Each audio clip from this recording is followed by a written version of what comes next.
And a lot of anxiety really starts from a place of, I can't tolerate this. I won't tolerate this. Things shouldn't be this way. And the reality is, when you can say things are the way that they are, and I need to learn how to either live with it or learn what I need to change it because it is within my power to do.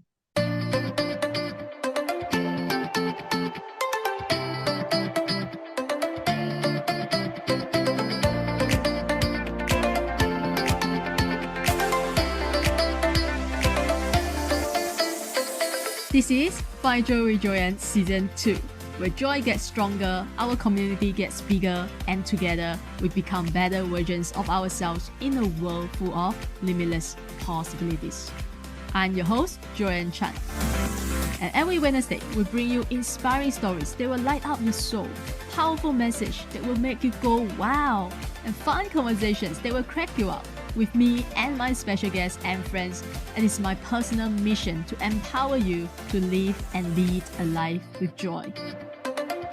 If you are new here, this podcast is for you if you are looking for more joy, courage, passion, and purpose in your life. We dive deep into mindset mastery, spirituality, love and relationship matters, and how to manifest more success and abundance in all aspects of your life, however that looks. This podcast has got your back every step of the way. Now, without further ado, get ready to laugh, learn, and live your life to the fullest. Joining us today is the esteemed founding director of Warriors Purse non-profit. Possesses over 20 years of invaluable experience in the field of social services, demonstrating a profound dedication to the well-being of the military, veterans, their families, and the broader community through her counseling, coaching, and consultation on health and well-being. Her remarkable leadership is marked by a heartfelt commitment to fostering a supportive community and making a positive impact in the lives of those she serves. She's here today to empower you to cultivate a positive life and a positive mental well-being. So ladies and gentlemen, help me welcoming Dr.Marian Jefferson. Thank you. Thank you. It's a privilege to be with you, Joy. I'm looking forward to the rest of the day. Yeah, it's a joy to have you on our show today because anxiety, I think I told you before, anxiety is a topic that we have not yet touched on, and you'll be the first one to talk about it. And I'm really excited. I can't wait to learn more about anxiety and basically how to manage it well, because I believe at some point of time, we all, most people, right, we suffer from anxiety, panic attack, depression, mental health challenges in general. So something that I personally experienced and struggled in the past. So yeah, I would love to talk to you about that and learn more about how we can really live a life with more joy and peace and happiness. So, but the first place that I will start with you is you told me there's a difference between coaching and counseling. So I just want to know, what is the difference between coaching and counseling? Well, so with counseling in particular, you are bound by laws of wherever the state is or province that where you practice. And so there are certain rules and regulations that you have to adhere to. In coaching, I would say that your relationship with the person is going to be contingent upon specific goals that they want to meet in a fairly short period of time, whereas counseling for some people lasts a good amount of time. Because they're working on lifelong issues, usually when they enter into counseling, such as anxiety that has taken a hold of them for not just a few weeks, but maybe after a specific incident has occurred, or maybe there's a chronic issue. But with coaching, we would say, okay, let's set a goal for dealing with anxiety when related to stage fright. Let's just say that. And then once you have achieved that goal, you can continue to work with the coach, but you'd work with the coach on another goal. Right. So I think of the difference starkly as a coach on a basketball team or a baseball team. And so if you're on a baseball team, you might work on your pitch, right?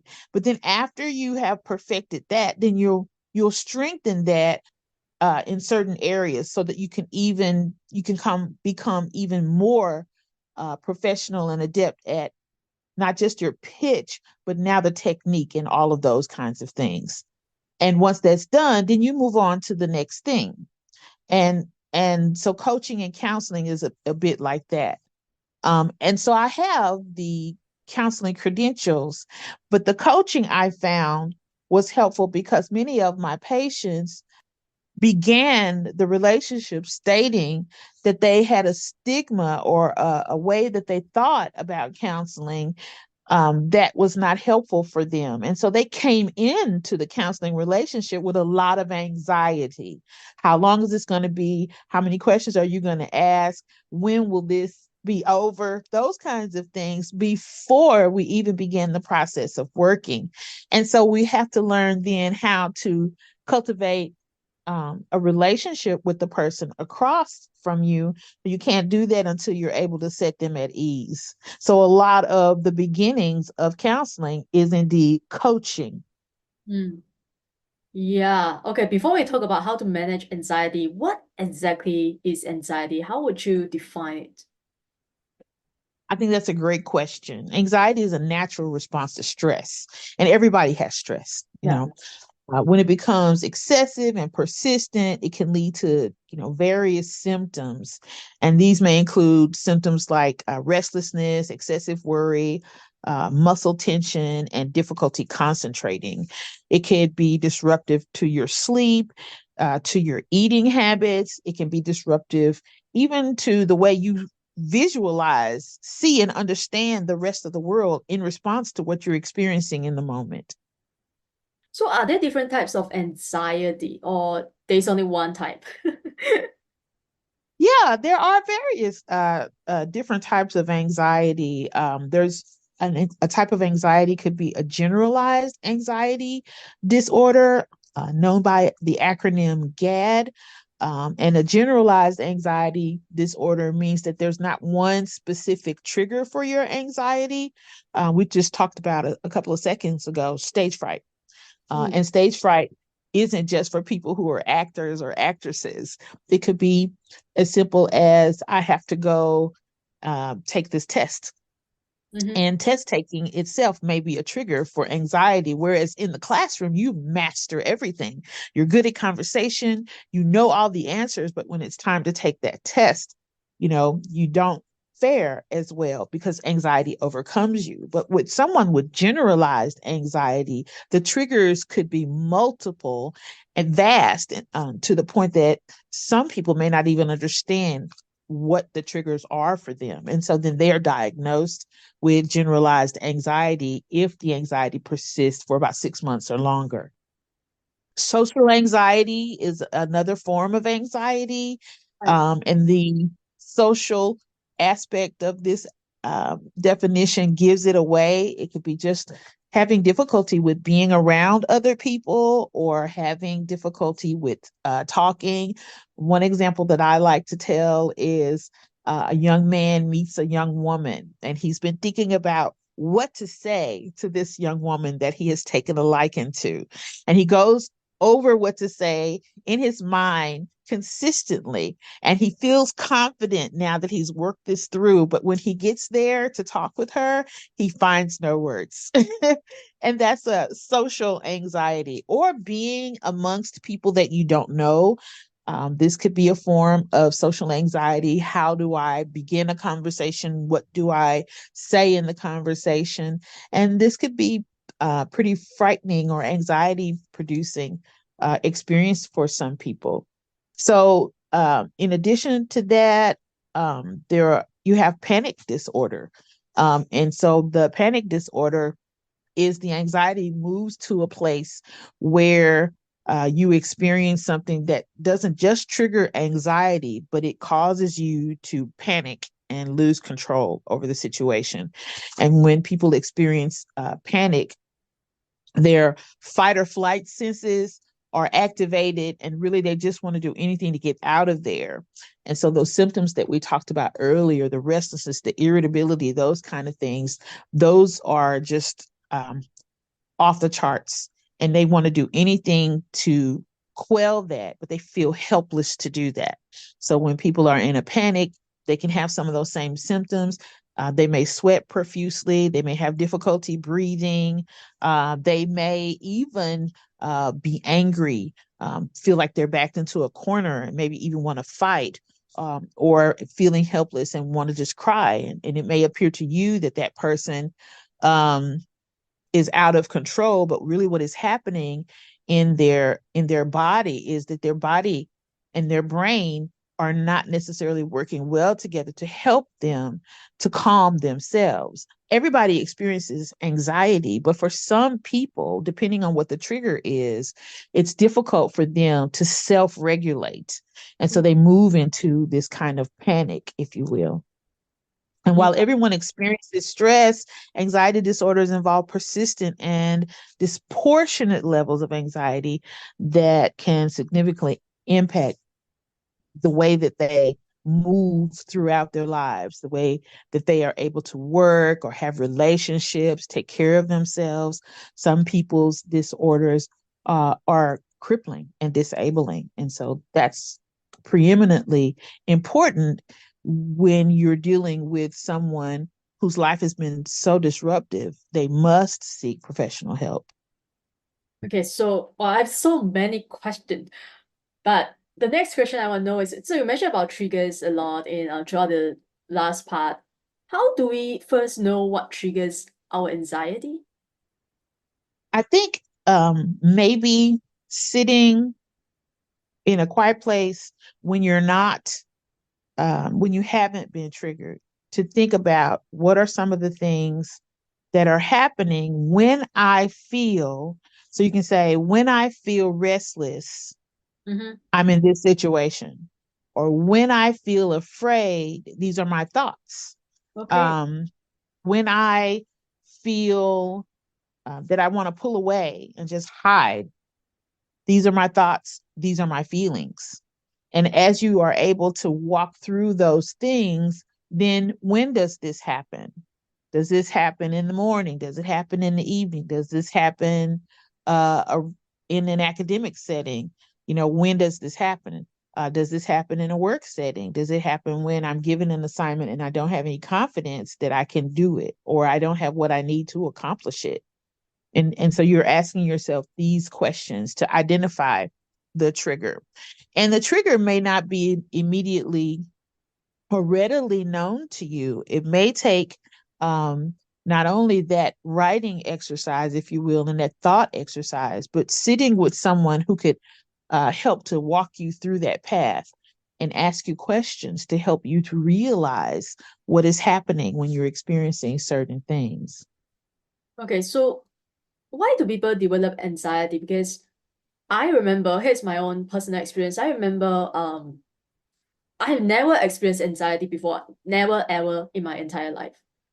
Depression, yes, but not anxiety per se. But I remember just can't remember which period of time, but it was quite recent, like last year or something, that I suddenly felt anxious, like without any reason. So why do we like all of a sudden develop anxiety or panic attack? I think there are certain neurochemical imbalances as well. So it may not be necessarily connected to a lack or an inability to cope with stress, because there are certain things that we might experience that, again, are not readily available to us. And so um, not being fully aware of your situation, I would walk you through those same questions that we talked about earlier. Is it a time of year? For some people, I had a patient who was very irritable around a certain time every year, and it would last Wow. for a few months. And she became very frustrated in coming in to see me, and she said, I can't figure it out. And it led her to consume substances in order to calm herself. And that had gone so far that now she was consuming substances not just once a day, but several times a day to feel calm. And so as we walked through that process, we discovered that she had lost her mother in the winter months, Wow. and that her mother became sick, and then she had died in the winter 3 months after that. So that 3 month period sort of held for her in her body a memory that it was responding to. Her body and her mind was responding to the memory of that loss. And even though she felt that she had grieved that loss, there are certain aspects of the loss that she hadn't yet dealt with. And so Bessel van der Kolk has written a book called The Body Keeps Score. So even though she believed she had moved on, her body remembered the stress and the trauma of that loss. And around anniversary time, it would come up again in her subconscious, but she was not really aware cognitively. She was not aware of what was going on. So once she was able to point to her trigger, which was the loss of her mother, then we developed a plan to honor her mother. We talked about her mother and what her mother meant to her. We talked about good memories. We talked about memories that were not so good for her, so that she could have a full picture to be able to hold and sit even in the discomfort of that and learn how to cope with that discomfort so that it didn't overwhelm her and that she was in control of even those moments, because everybody not only feels anxiety, everybody experiences suffering to some degree or another. And our goal in therapy is not to help people never feel anxiety or never feel suffering, but how to cope with anxiety and how to suffer well. Hmm.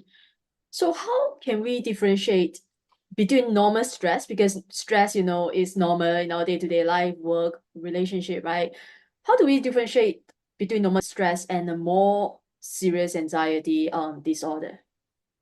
Right. So remember, we talked about anxiety as a natural response to stress. Yeah. And so when we see that we are experiencing stress, but it causes us discomfort that we cannot cope with well, then we have to do things about it. Our first line of defense is to develop different coping mechanisms. And so if cooking every day stresses me out, then I need to find another way to cope with cooking every day. And so for me, as a busy professional, what helps me is to understand that I don't have to be a chef in the kitchen cooking a 5 course meal in order to satisfy the needs of my family. And so I had to simplify things. Or I don't have to come home and cook a meal. I can cook several days in a row and have that already done, or I can make things that we use as a base where people can come in and put things together and they don't necessarily need my help. And so now I'm not stressing when I'm at work because I didn't take the chicken out of the freezer before I left for the day. That's a simplified way of looking at it.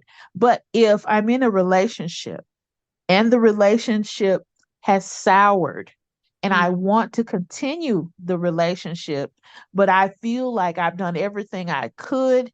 And so every time I walk into the house and I see this person, I am triggered by the fact that I believe I'm in a place that's untenable for me.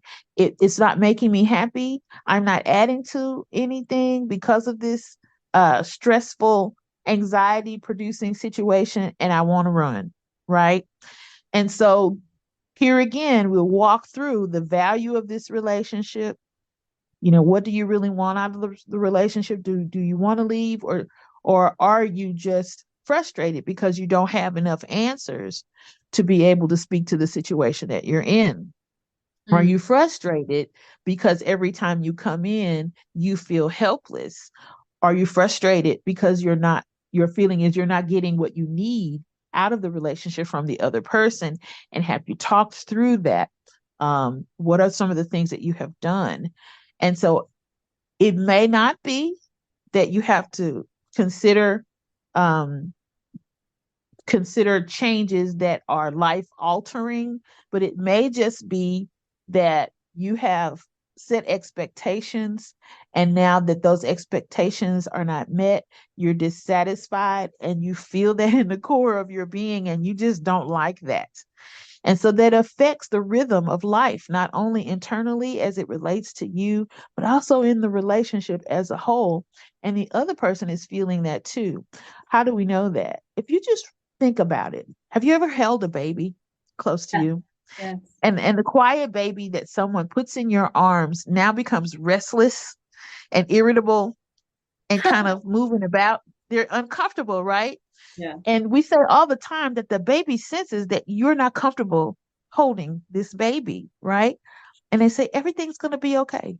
She trusts you. Just hold her, love her. Mm. Uh, you know, help her to know that you're secure and she's secure as you hold her, right? Because that child senses what's happening with us, even though they're an infant. They know that something isn't right. That's anxiety that that child is feeling. They're sensing your anxiety because as human beings, we are linked together just that way. And so a way to really cope with those situations is not to say the situation must be fixed and repaired in this moment at this time, because that's not reasonable. Okay. So you want to set a reasonable expectation, partner with the person that you're struggling with. And that may be as simple as putting the kids to bed early and setting aside a time for just communion between the two of you. It may not last but for 20 minutes, but setting even what we call fair fighting rules, that there's no put downs, that we're going to lift one another up, that we're going to focus on one area that we want to discover, you know, Mm. have new discovery in, whether it's how we communicate with the other person, sharing with the other person, what makes you anxious, and getting buy-in from that other person. Now, sometimes, you need to have someone to help you facilitate these questions. We have at Warriors Purse, prepare and enrich marriage and relationship counseling, because sometimes, those situations are, untenable and not safe to do by yourself, because it just gets out of sorts, if you will. But I think that if we take that example, realizing that there are some things that we can do, and you have a coach that can help coach you through that, I think that those relationships can be restored, along with the anxiety decreased, because now we have a realistic expectation of what we're looking at. You know, sometimes you may be in a relationship with someone who has a chronic ailment. Your expectation was that you would live happily ever after and none of these things would touch you. But if you're a caregiver, you're constantly under stress. And nobody really talks about the life from the caregiver's aspect, and the anxiety and the frustration and sometimes the anger and irritability that comes with that job. Mm. And sometimes you need somebody to help walk you through what you can anticipate, but also how to take care of yourself. You need family. And if you don't have family, you have to do what I call manufacturing family. That means that if you've got a friend that is closer than a brother, that friend is family. If you've got people from your church or your community that will be present for you, pull them in, because that can help you to share the load so that you're not feeling that kind of stress. Education, get some education about what is happening. So a lot of times anxiety is because we just don't have enough information about what's happening. And so our mind is cast in the future, and we think about the worst possible outcomes, Yeah. and it doesn't have to be that way. That requires training. Once you've experienced a stress or stressor, it imprints on your brain, and it can determine how you will respond to the next stressor. And so you need an intervention. So when you identify what the triggers are for it, then you walk through the options that you have. How will I think about this? How will I behave? How will I take care of myself? Are there other places that I can go to separate myself just for a moment so that I can be able to think differently about the situation and come back with fresh eyes. All of those things I think can help when people are experiencing anxiety. On the panic side, sometimes anxiety and panic disorders require um, not just coaching, but long term therapy or a combination of both. And sometimes it also requires that you take medication. And Mm. some people don't like the idea of medication, prescription medication, and I get that. And so we work with people also to do more natural things. Some of the coping skills we haven't talked about: Yeah. meditation, mindfulness, exercise. I have people that I work with who are deficient in certain vitamins. And just in adding those in, exercising, getting into the sun, eating well, we have health coaches as well. Doing those kinds of things, they have been able to see a difference, in their daily lives, especially around the ability to cope with anxiety, if you will. Mm. Yeah, so I know you published a book because we haven't yet talked about the coping mechanism, the healthier coping mechanism, right? So your book is all about the 5 minute skills to master your anxiety and panic attacks. And I'm telling you guys, this is a book if you're, you know, struggling or suffering with anxiety and you need, you're not ready to maybe work with Marian, but you can buy her book and learn about the skills to cope with anxiety and panic attack in a healthier way, I would say. So go get the book, and if you have any question, you can ask her directly. But so Marianne, when do we know? So people can go and buy the book. They can read about it. They can learn more about anxiety, the knowledge, right? Educate themselves. But when is the time to get professional help? That's a great question. And I think if you're at the point where um, it's significantly interfering with your daily function. Mm, For some people, it may be they wake up in the morning and they turn the alarm clock off over and over and over again. They pull the covers back over their head and they say to themselves, I just can't do it today mm, because of the anxiety. And it could not just be that they're ready to say this is anxiety, because again, as you mentioned earlier, some people don't know the difference between anxiety and anything else. yeah, And so it may be that, but you know that you're in a state of emotion that you can't cope with. And it's challenging you now physically, mentally, emotionally, and physically. I think it's time to get some help. I right, think if it leads to, again, physical symptoms and it lasts for a while, I think you need to seek professional help. right. Yeah, that's so true. So, and earlier also mentioned about the caregivers, right? So for yourself, as a counselor, as a coach, how are you, while you're helping someone, others navigate their anxiety, panic attack, how do you handle the emotional toll that might came with hearing about your client's struggles and challenges? And well, the question is, how do you take care of your own mental health while supporting others in their mental health journey? I think that's an excellent question. Um, in the field, we say every counselor needs a counselor. Yeah, And so when you're practicing and studying to become a counselor, one of the things that you have to do is you have to receive counseling from a counselor so that you know what it's like to sit on the other side, but also so that you understand what it's like to put your things, put your burdens down, your thoughts, and share with someone else your struggles. And just to have someone listen to you or maybe even help you problem solve. And so that's the first thing, is that you need someone to talk to as mm, a professional. And I have those people. I have a great support system. The second thing is awareness and mindfulness. And so as I am aware that I'm facing difficulty, and in some instances, things that I have absolutely no ability to change, then I have to think about who can support me in a place where it's just going to be hard. And I have to learn to live within certain boundaries. And so I have a good support system there as well. Exercise, eating well, um, living well, spirituality. I'm a person of faith as well. Reading, music, all of those things help me to cope. And I love massages. I love going to get my nails done, my mani-pedis.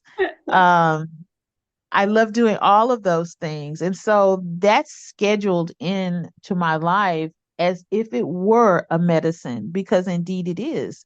It's part of the coping that I need in order to keep the wheels um, oiled, if you will, to keep me moving down the road so that as I move through the difficulties, that I can feel a sense of, how do I put this?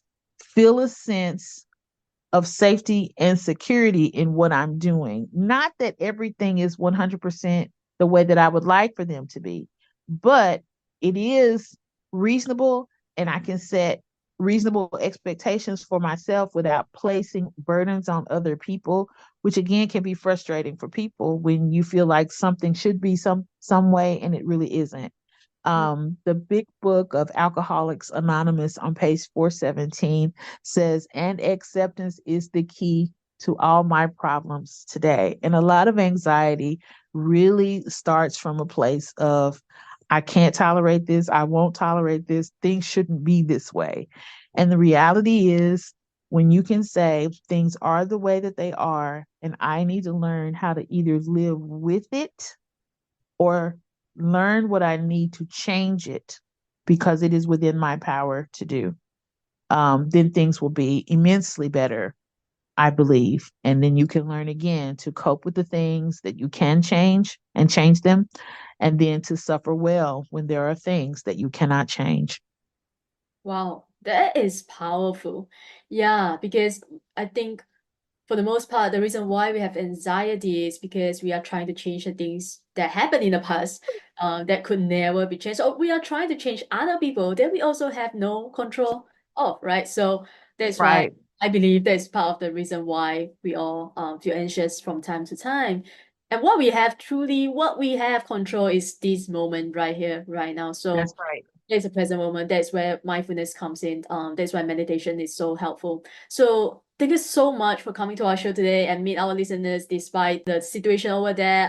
Thank you so much for being here and being present with all of us today. Now tell my listeners where they can learn more about you, where should they go to get a book, and if they want to work with you, where should they go? So the book is 5 minute skills to master anxiety and panic attacks. Yeah.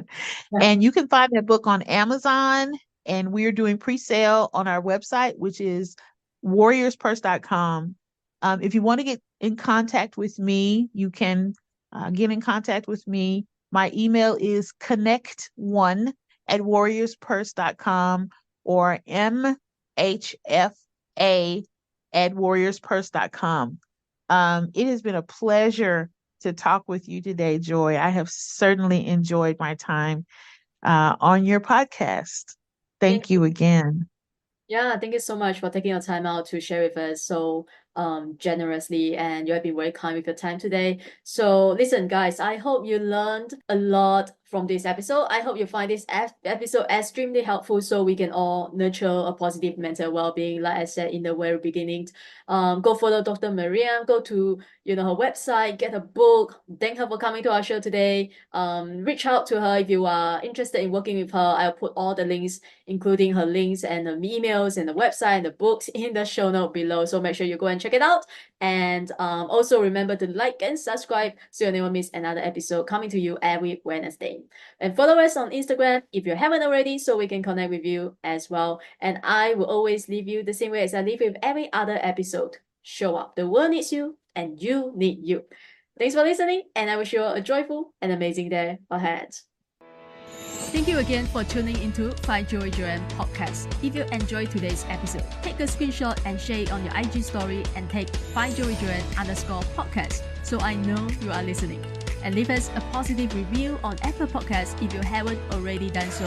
And remember to hit the subscribe button whether you are listening on Spotify, iTunes, Amazon Music, or any of your other favorite platforms. If you love what we are doing and want to become one of our sponsors, you can send me a DM to connect. And thanks for being here. I will see you soon in the next episode.